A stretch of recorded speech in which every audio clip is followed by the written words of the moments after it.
So I'm going to show you how to make a chicken in your Dutch oven. I love to look at different recipes online and then kind of go along with what they are doing, but do my own thing instead. So I chopped up some celery, chopped up some carrots, and then threw them in the Dutch oven. You don't have to make your celery or carrots small, but you can if you want. I also didn't have a lemon or a lime. Any citrus I think works great. Throw the orange in there, and then I also quartered a onion. You could also throw in potatoes as well if you are wanting to do that. I didn't have any, so I guess they weren't going in today. Okay, so when it comes to the chicken, what I like to do is I use a butter. You could use unsalted or salted. It really depends on you and your preference. But I think I did salted for this one. I feel like that salt just really cooks the chicken well and adds a lot more flavor. So I sprinkled some salt and pepper on the chicken, and then with that salted butter, I added in garlic, onion powder, garlic powder, minced garlic, just the seasonings that you normally just have in your cabinet is what I usually do. I don't go out and get anything special. You could throw some rosemary in there, some thyme, whatever you got. Even a little bit of Tony's seasoning is really good. I just really love my chicken to have a ton of flavor. But he likes a dry, flavorless chicken. And then when you're all done with that, you can add your onion and even your orange slices or citrus and add that into the middle of the chicken and tie the legs together. I did not do that today, and I'm not really sure why, but it ended up turning out fine. I threw in some chicken stock and then let it bake. The oven was set at 425, and then I think I let it sit in there for about 60 minutes and then 30 minutes uncovered after that 60 minutes was up.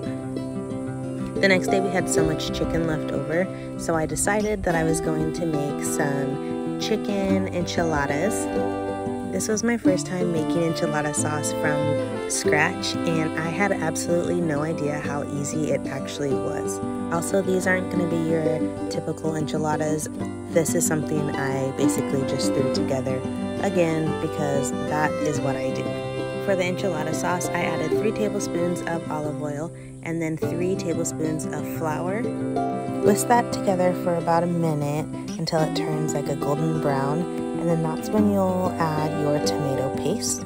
After that, you'll add your seasonings. I'm pretty sure I was really distracted while making this, so I think I forgot to add in a broth, but that's okay because it ended up turning out fine. So right now I'm adding the tomato paste, and then you will add some cumin, salt, black pepper, a little bit of sugar, some paprika, onion powder, garlic powder, and then you'll whisk that together to combine it. You'll bring it to a boil and then let it simmer, and while that's simmering, I'm going to go ahead and get my KitchenAid and put the chicken in there to break it all up so it's nice and shredded for me. This is seriously one of the best tricks to shred your chicken. I don't know why I haven't been doing this a lot sooner, because it saves so much time.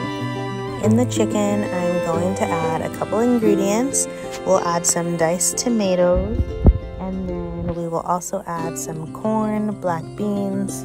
Don't forget to drain your tomatoes and your black beans. Wash them, drain them. Don't forget, because you don't want the chicken to be soupy.